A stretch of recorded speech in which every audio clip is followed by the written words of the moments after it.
Hello and welcome everyone. So today we are covering the topic that is carbohydrates. Okay. So in this topic we cover definition of carbohydrates and the classification of carbohydrates, and we are studying also the importance of carbohydrate, and we are only covering the syllabus. And before you come here to see the video, first check the syllabus. Okay. Without studying the syllabus, seeing video is unuseful for you. Okay, so आज का video होने वाला है हिंदी में।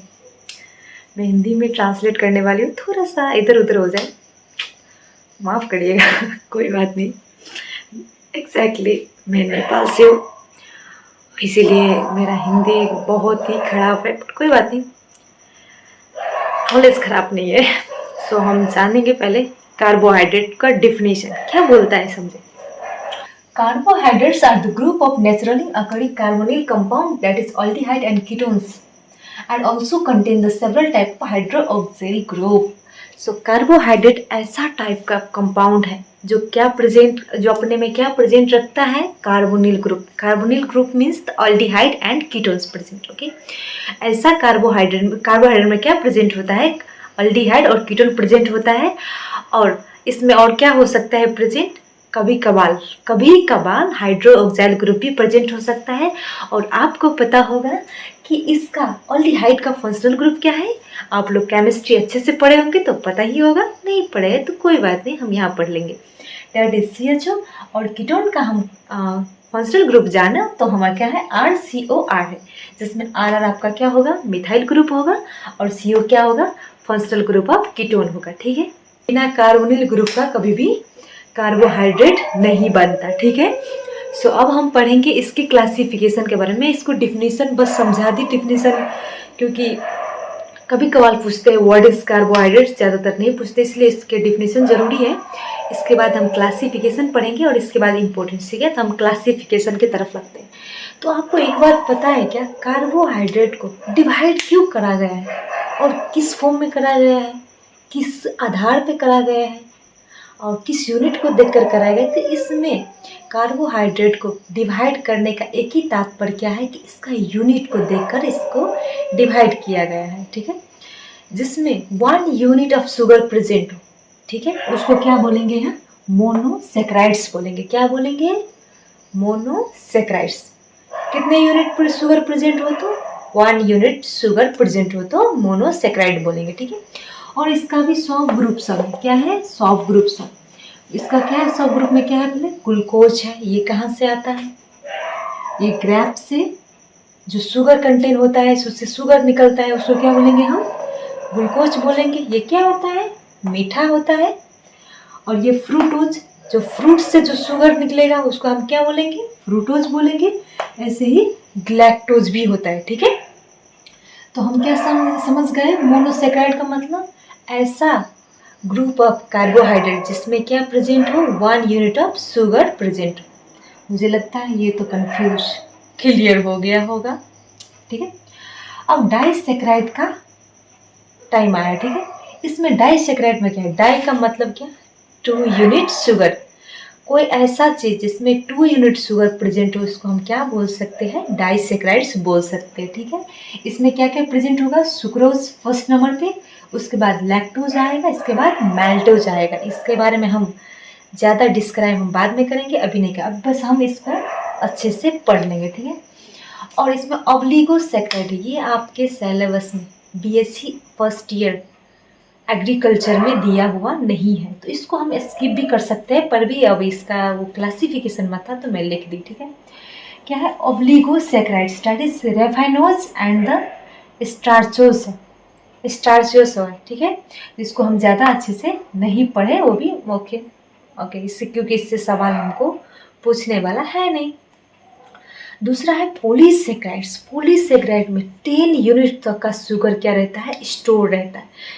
ऐसा compound जिसमें 10 unit sugar, उसको हम क्या बोल सकते हैं, पॉलीसेक्राइड बोल सकते हैं। ठीक है, इसका क्या होगा, इसका पॉइंट्स में हम क्या पढ़ सकते हैं, स्टार्च पढ़ सकते हैं, ग्लाइकोजन पढ़ सकते हैं और सेलुलोज पढ़ सकते हैं। इसका भी हम ज़्यादा डिस्क्रिप्शन तो बाद में करेंगे, थोड़ा थोड़ा फिर भी बता देते हैं।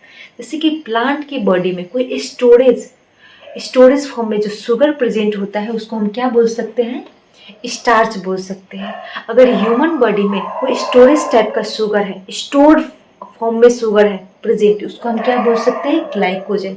अगर कोई सेल के जो सराउंडिंग में जो सेलुलोज प्रेजेंट होता है, काइटिन का वो होता है, उसको भी हम क्या बोल सकते हैं, स्टोर्ड शुगर बोल सकते हैं। ये कब काम लगता है, जब हम खाना नहीं खाते हैं, जब उसको खाना नहीं मिलता है। तो अब जब प्लांट लिविंग बीइंग किसी को भी खाना ना मिले तो वो क्या करेगा, अपने भीतर जो स्टोर्ड शुगर रहेगा उसको ब्रेक डाउन करके क्या करेगा, एनर्जी निकाले। क्योंकि हर लिविंग ऑर्गेनिज्म को जीने के लिए, जीवन यापन करने के लिए किस चीज़ की आवश्यकता है, एनर्जी की आवश्यकता है। तो अब हम इम्पोर्टेंस के तरफ लागेंगे। अब हम पढ़ेंगे इम्पोर्टेंस ऑफ कार्बोहाइड्रेट। कार्बोहाइड्रेट का इम्पोर्टेंस क्या क्या है लाइफ के लिए, फॉर लिविंग बीइंग। ओके, एक बात मैं बोलूँ, जब मैं पढ़ाने लगती हूँ ये कुत्तों का शोर पूरा और ऊपर ऊपर लेवल जाने लगता है। पता नहीं लगता है कुत्तों को भी मेरे से प्रॉब्लम है। ओके, होने दो, होने चाहिए। दुनिया कुछ भी बोले हमको क्या फ़र्क पड़ता है, हम अपने काम से मतलब रखते हैं। एम आई राइट? यस। सो अब हम पढ़ेंगे इम्पोर्टेंस ऑफ कार्बोहाइड्रेट। ओके, ज़्यादा जोक मस्ती नहीं, ज़्यादा जोक से फिर दिमाग वो हो जाता, ठीक है। सो सबसे पहले फर्स्ट पॉइंट्स ऑफ इम्पोर्टेंस हम क्या पढ़ेंगे, it serve as the storage molecules. ये क्या काम करता है, स्टोरेज मॉलिक्यूल से काम करता है, स्टोर्ड फॉर्म में रखने का काम करता है, ठीक है। फॉर एग्जाम्पल ग्लाइकोजन, एनिमल्स में क्या रहता है, ग्लाइकोजन प्रेजेंट होता है। जब भी आप खाना खाओ सबका फूड से ग्लूकोज से क्या बनता है, ग्लाइकोजन में कन्वर्ट होता जाता है, ठीक है। और स्टार्च इन प्लांट का भी जो शुगर जो कन्वर्ट होता है, जिसका स्टोरेज फॉर्म में कन्वर्ट होता है, वो किस में होता है, स्टार्च फॉर्म में वो स्टोरेज होकर प्लांट बॉडी में प्रेजेंट रहता है। सेकेंड पॉइंट हमारा क्या है कि carbohydrate provide energy and regulation of blood glucose. Carbohydrate क्या करता है कि हमको ऑलवेज एनर्जी प्रोवाइड कराता है, और सेकंड क्या है, को ब्लड ग्लूकोज को रेगुलेशन करता है। क्योंकि जब कार्बोहाइड्रेट बॉडी में प्रेजेंट नहीं रहेगा तब तक ब्लड शुगर जो है, जो शुगर है जो ब्लड तक पहुँचेगा ही नहीं, और उसको पहुँचना चाहिए। इसका मतलब ये मत समझ लेना कि इसको शुगर होने वाला, शुगर नहीं, एनर्जी तो सेल तक पहुँच रहा है, तब तो बॉडी में एक्टिवेशन रहेगा ना, वरना हम मरे हुए नहीं हो जाएंगे, ठीक है। थर्ड पॉइंट है cell wall of plant and bacteria composed of cellulose. इसमें क्या बताया गया है कि सेल वॉल, जितना भी सेल वॉल ऑफ प्लांट और एनिमल का, एनिमल नहीं, बैक्टीरिया किससे बना होता है, सेलुलोज से। और सेलुलोज क्या है, स्टोर क्या है, शुगर है, ठीक है। तो किसका होता है, प्लांट और बैक्टीरिया का होता है। जैसे कि हम ह्यूमन का पढ़े ग्लाइकोजन और प्लांट का स्टार्च, वैसे ही सेल वॉल ऑफ प्लांट और बैक्टीरिया किससे कंपोस्ट होता है, सेलुलोज से। प्लांट का सेल में सेलुलोज होता है, आपको पता होगा, और बैक्टीरिया का जो आउटर कवरिंग में क्या प्रेजेंट होता है, सेलुलोज होता है, ठीक है। दूसरा हम पढ़ेंगे it prevent the break down of protein for energy. ये किससे प्रिवेंट करता है, प्रोटीन को ब्रेक डाउन होने से प्रिवेंट करता है। प्रोटीन हमारे बॉडी में कितना जरूरी है ना, इसीलिए ये कार्बोहाइड्रेट खुद ब्रेक डाउन होकर एनर्जी प्रोड्यूस करता है, लेकिन प्रोटीन को ब्रेक डाउन होने से ऑलवेज बचाता है, ठीक है। Carbohydrate form of part of genetic materials like DNA and RNA in the form of deoxyribose and ribose sugar. इसका मतलब हम समझेंगे सबसे पहले, इसका मतलब क्या है कि कार्बोहाइड्रेट जैसे जेनेटिक मटेरियल होता है डीएनए और आरएनए, इसको भी क्या बनाता है, डीऑक्सीराइबोज और राइबोज शुगर में कन्वर्ट कर सकता है। लास्ट पॉइंट आप समझ गए होंगे, कार्बोहाइड्रेट क्या करता है, डीएनए और आरएनए को भी किस फॉर्म में कन्वर्ट करेगा, डीऑक्सीराइबोज एंड राइबोज शुगर में कन्वर्ट कर सकता है बॉडी के यूज के लिए, ठीक है। We are seeing the next importance of carbohydrate video, and we start from the 6th, 7th, 8th, and मैं इस वीडियो में आपको 8 इम्पोर्टेंस बताने वाली हूँ, और आप प्रयास करो तो 8 इम्पोर्टेंस है वो सब पढ़ लेना, क्योंकि ये क्वेश्चन सब पूछने वाले कोई सवाल है, इसीलिए आप इसे अच्छे से पढ़ लेना। आप टेक्स्ट बुक का भी पढ़ सकते हो, पर टेक्स्ट बुक का आपको याद नहीं रहेगा, कितना याद करना पड़ेगा। और यहाँ पर टर्म जितना भी है वो बुझाया हुआ है, आप लोग समझ चुके हो, इसलिए आपको आसान होगा। हम 6th टर्म की तरफ लगते हैं, ठीक। They help make of the body mass by being included in all part of cell and tissue. ये क्या बोल रहा है कि एक बॉडी का मास को भी ये क्या करता है, बनाता है, ठीक है। बॉडी का मास बनाना मतलब क्या है, जैसे कि आप 40-50 kg को तो आप 60-70, मतलब बॉडी में क्या आना, ज़्यादा कार्बोहाइड्रेट आना, ठीक है। वो किस में इंक्लूड होके, सेल एंड टिश्यू में। सेल टिश्यू जब कार्बोहाइड्रेट ऑब्जर्व करेगा तो क्या बनेगा, लोग पतले लोग क्या हो, थोड़ा मोटे हो जाएंगे, बड़े हो जाएंगे, ऐसा ही लाइक, समझे। They form component of biomoleculars which have the key role in blood clotting.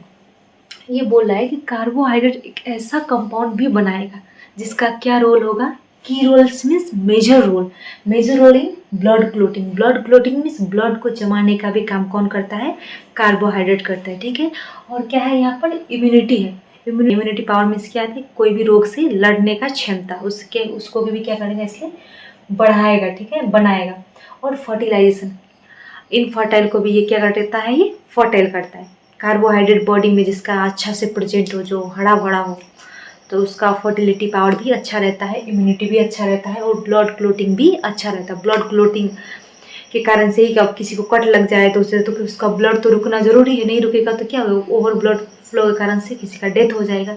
इसलिए इसका भी रोल ये कार्बोहाइड्रेट प्ले करता है, ठीक है। और हमारा एक क्या है, fibre is also the component of the carbohydrate, okay. Fibre भी किसका कंपोनेंट है, कार्बोहाइड्रेट का कंपोनेंट है। और इसका काम क्या है, this is the type of carbohydrate that promote good digestive health. खाने में आप लोगों को भी बोला होगा, या किसी को भी डाइटिशियन क्या बोलते हैं कि फाइबर लेना चाहिए। फाइबर में क्या होता है, ज़्यादा वाटर कंटेंट हो, जैसे कि सैलेड सब हो गया, फाइबर ये सब भी क्या कंटेंट करता है, और फाइबर कंटेंट करता है, जो हमारे बॉडी के लिए क्या होता है, डाइजेस्टिव सिस्टम के लिए बहुत अच्छा होता है, डाइजेशन में ईजी करता है, ठीक है। और दूसरा क्या है, कॉन्स्टिपेशन से भी बचाएगा, कॉन्स्टिपेशन उसको नहीं होगा जो फाइबर ज़्यादा लेगा। तो मतलब फाइबर्स के लिए भी क्या हो गया, इम्पोर्टेंट हो गया।